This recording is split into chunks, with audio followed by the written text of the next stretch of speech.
О адам былай ғой. Мысалы, мен туризм және экономика оқыдым. Мен өміріме қолданып жатырмын оқыған мамандығымды. Анда түскі ас ішіп отырып, жұмыста бір 40 адам отырғанбыз, сұрадым. 80% өз мамандығымен жұмыс істеп жатқан жоқ. 80% жұмыс. Сондықтан мамандық іздеудің керегі жоқ қазіргі заманда. Ол адамның таланты мен ол адамның тұрақтылығын ғана қарау керек. Көп адам тұрақсыз болады. Ол үйрену керек та. Сен қолыңа келіп үйренбесе, ол қиын ол.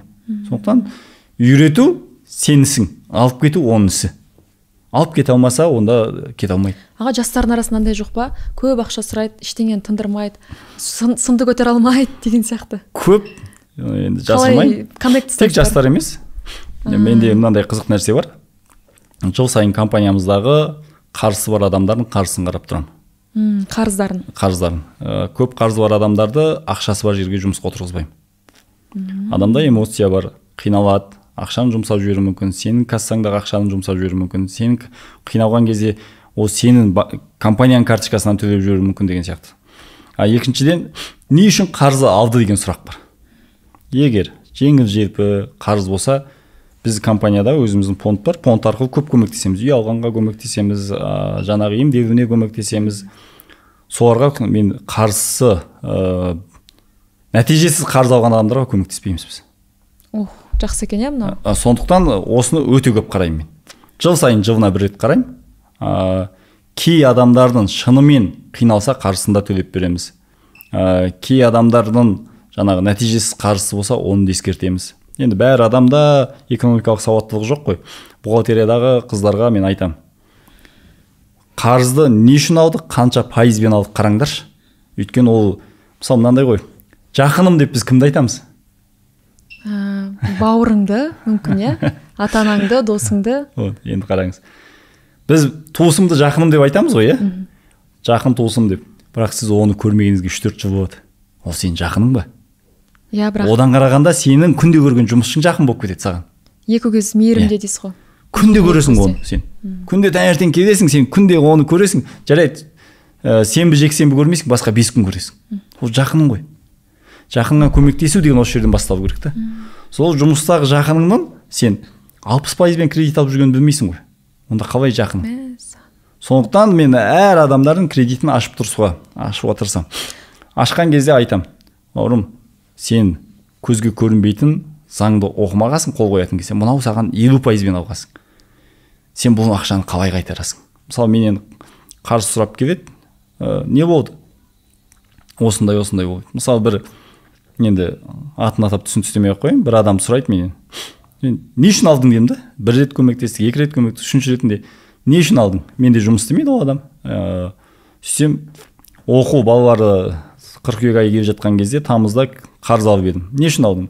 Балаларым оқу жіберші спискін дедім да. Және ақша алып не істегеніңді. Сұрап тұрғаны көп ақша емес. Сөйтіп 900 мың теңге алған. Қарасам, 4 баласына оқу құралдар, киім-кешектер алған. Енді адам қарызды, банкінің ақшасын өзімнің ақшам деп жұмсамау керек. Қарадым, 23 мың теңгеден тұратын осындай қаламсаптың комплектісі бар. Енді қарасаңыз өте қымбат, 23 мың теңге. 4 баласына алған ғой.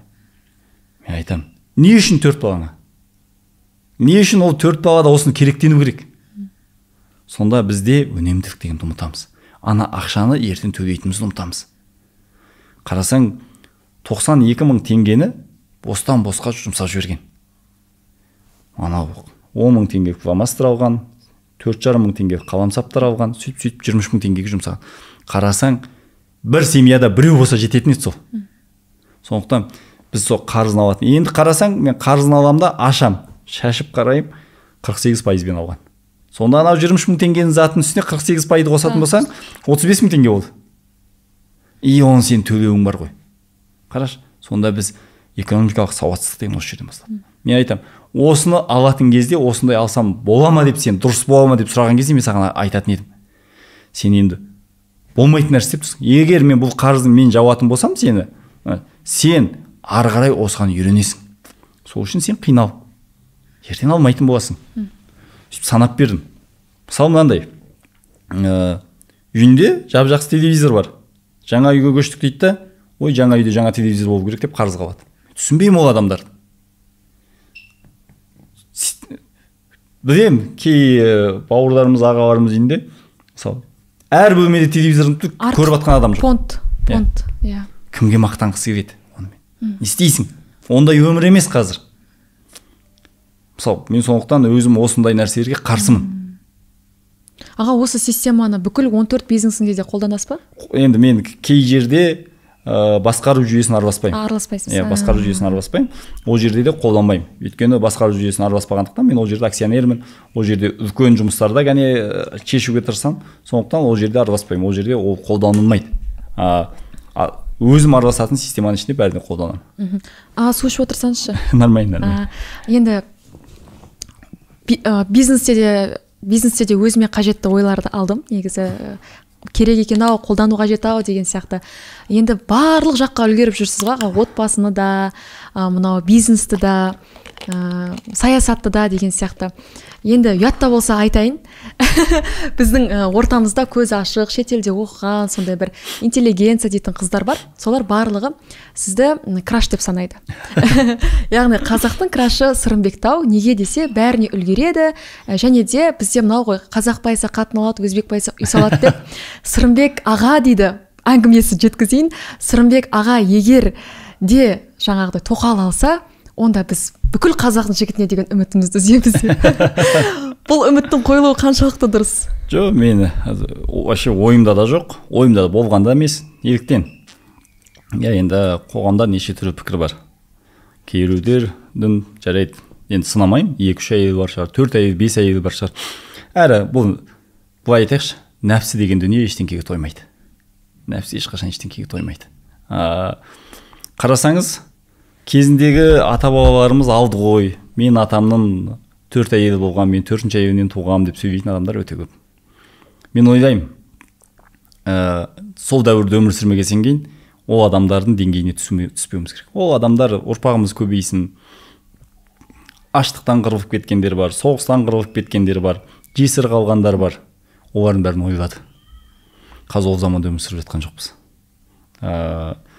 Екіншіден, мынандай да дүние бар. Енді Құдайға шүкір, басымда жоқ. Үйленді. Енді әр адам ұрпақ сүйгісі келеді. Оны мен емес, бүткіл халық айтады деп ойлаймын. 15 жыл болды, 10 жыл болды, ұрпағы жоқ. Ол кезде әйел болсын, еркек болсын түсіністікпен қарап үйленсе, мен қарсы емеспін оған. Ал нәпсі құмарлыққа артып, ой, мен бәленбай әйел алуым керек, мен сондаймын, мен келісе алмаймын онымен. Неліктен? Өміріңнің мәні соған байланып тұрған жоқ қой. Егер өмірімнің мәні соған байланып тұр десе, қателеседі адам. Өйткені өмірдің мәні байланатын дүние көп. Сен отырып, анау оңашада отырып ойлану адамға ең үлкен ішіңдегі руханиятты сезу да. Біз эмоциямен өмір сүріп жатқан халықпыз. Сол эмоцияға қатты бағынамыз. Сөйтіп эмоциямен кетіп қалып жатыр да. Сондықтан жалпы қыздарға да, бауырларымызға да айтарым, теңін тауу жақсы дүние. Бірақ мен теңім таппай жатырмын деп, мен жаңағындай біреудің тоқалы болсам, немесе мен тоқал алсам деген ойды, ол күнделікті проблема қылудың керегі жоқ. Проблемаң жетпей жатқан жоқ қой. Мен анау бір бауырларымыз кейде ренжиді енді. Көп осы сөзді көп айтамын. Өмірге бір-ақ рет келдік қой. Сол өмірді қиындатпайықшы деймін да. Не істейсің қиындатып өмірді? Өзі бірақ күнде келетін уақыт жоқ деп қоямын. Аға, тоқал алу өмірді қиындата ма?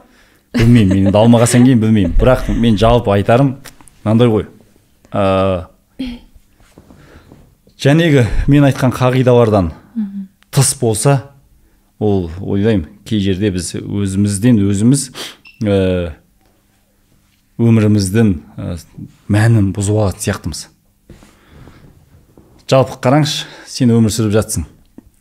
Қанша өмір бергенін білмейсің. Итак, проблема жетеді өмірде қазір. Сол проблемалар бір кетікті дұрыстамай, сен өміріңді нәпсіге байласаң, ол дұрыс емес қой. Енді кей 2 әйел, 3 әйел, 4 әйел бар адамдар мені жақтамайтын шығар. Бұл да айта береді, отырып алып сөйлей береді, анау мынау дейтін шығар. Бірақ менің қағидам сол. Кім не дейді, менің қағидам сол. Құдайға шүкір 5 балам бар, 2-3 қызым бар. Анау мен өзім көп қалжың айтам, мен айтам. Бірінші, Құдайдың берген 5 парызы бар. Сол 5 парызды орындау керек. Содан кейін 3 қыз тәрбиелеп, жеткізіп, құтты орнына қондырсаң деген парыз бар. Енді жазылмаған парыз болса парыз бар. Ұрпағыңа көңіл бөліп, әр өзіңнің семьяңа жұмсаған қаражатың да садақа болып саналады. Мысалы, ондай садақаны да орындасаң, бақыт деген сол емес пе? Сен бақытты басқа жерден іздеудің керегі жоқ. Бақытты басқа жерден іздесең, сен өмір бақи басқа жерден іздейсің. Мен мынау елімізден іздедік, сол қоғамды өркениетті жұмса, қоғамды өсір. Ал енді сен қара, отырасың да өзің бір семьяға көңіліңді бөліп, уақытыңды әрең тауып, басқа жақтағы жұмыстарыңда жүрсең де, алаңдап, семьямда уақыт бөле алмай жатырмын ғой деп жүресің. Сен қалай екінші семьяға уақыт бөлесің онда? Әр нәрсенің қақысы бар онда. Сондықтан мен де енді білмеймін, енді аяқ астынан бір өзгеріп кетпесем, әзірге осы жасқа дейін ондай ой болған жоқ. Ойлағым да келмейді. Ортаңыздағы қалталы азаматтар әсер етпей ма бәрібір? Алып жатқан. Қызық айтайын, әр жерде қалжың болса да, шың болса да, осы нәрселер еркектердің ортасында бар. Бар ғой, жоқ деп айтпаймын. Бар. Қалжыңдасып жатады. Ой, бұл әйелінен қорқады деген әңгімелер болады енді, алмайтындарға. Маған бәрібір. Мен оны бір ананың әсері, мынаның әсері. Не істейсің оны?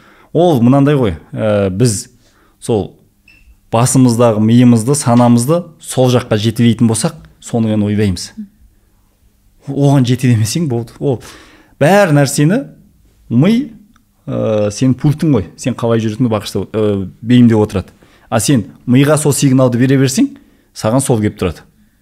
Сен ол сигналды бермей-ақ қой. Сен күнделікті басқа сигнал. Мысалы, мен қазір бүгін бағана таңертең офиске барғам. Кеңсеме барсам, соңғы сыйлыққа келген кітаптардың саны 34-35 болып қапты. Мен 35 кітап әлі оқыған жоқпын да. Енді маған мендегі мидағы сигнал, мысалы, қазір алда тамыз айына, қыркүйек айына жоспарларым тұр. Сол кезде қай жаққа кетіп бара жатқанда қай кітаптарды оқып тастауым керек деген сигналдар тұр. Екіншіден, алға қойған жоспарымыз көп. Соларды тез орындау керек.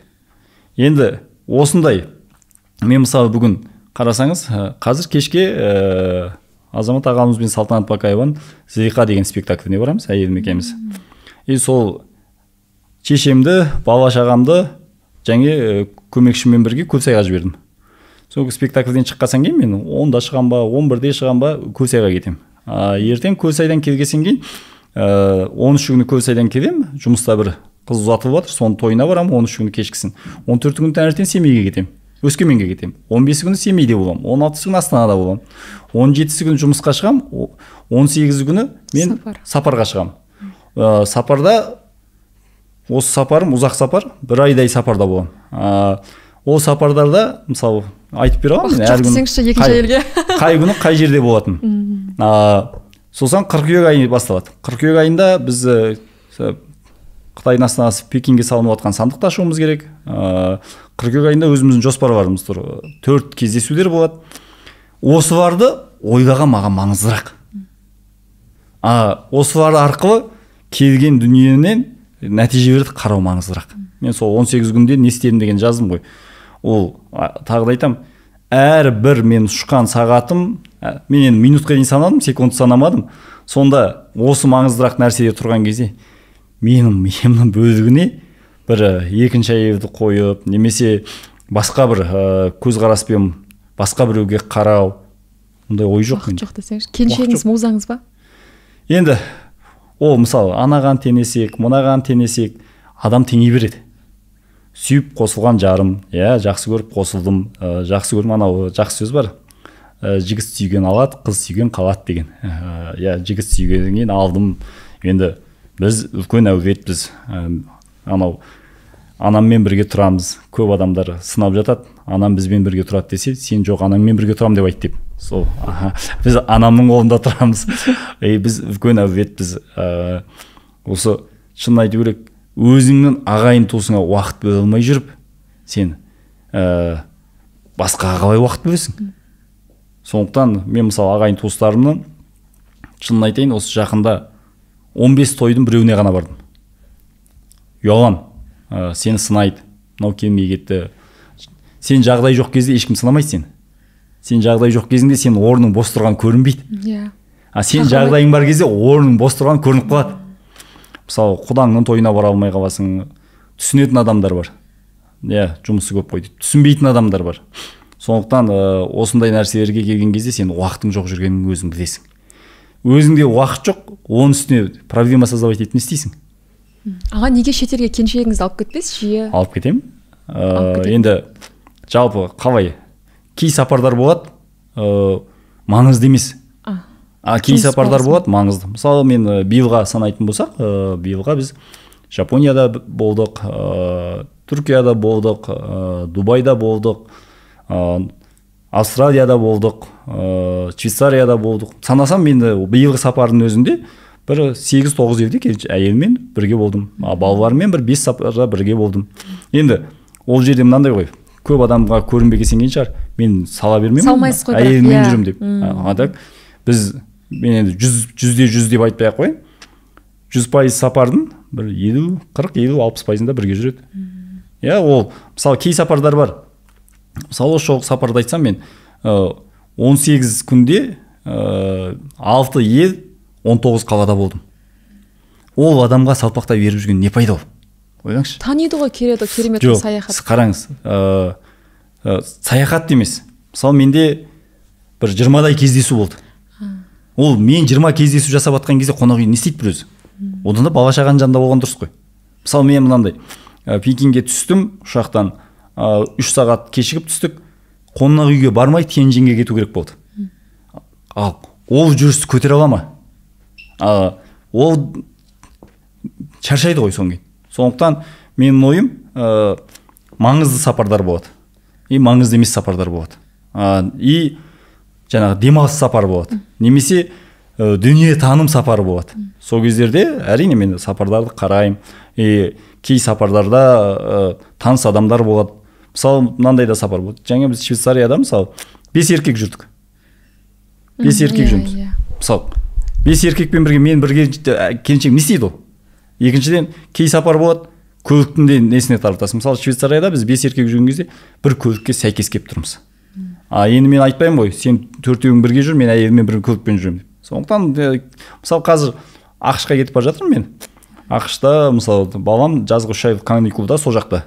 Ағам баласы, інім баласы, жездем баласы 4-еуі сол жақта тұрып жатыр. Енді мен оны біріншіден сол жақта жұмыс істеп көрсін дедім, 3 ай. Өздері өмір сүріп көрсін дедім. Екіншіден, мен балам енді баскетбол ойнайды, сол жақта сәл дайындық жасап көрсін дедім. Қазір соған бара жатырмын мен. Бірақ 5-ақ күн. 5 күннен кейін мен басқа жұмыспен, басқа адамдармен басқа сапарға кетемін. Енді әйелімді 5 күн үшін 24 сағат ұшып Америкаға жетіп, қайтып 24 сағат ұшып Қазақстанға келу не стоит?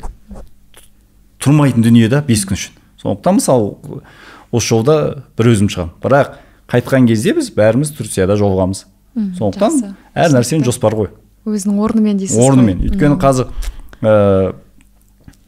тек бір балам емес қой. Қалған үйде 4-еуі бар. Оларды да қарау керек, оларға да мейірім керек.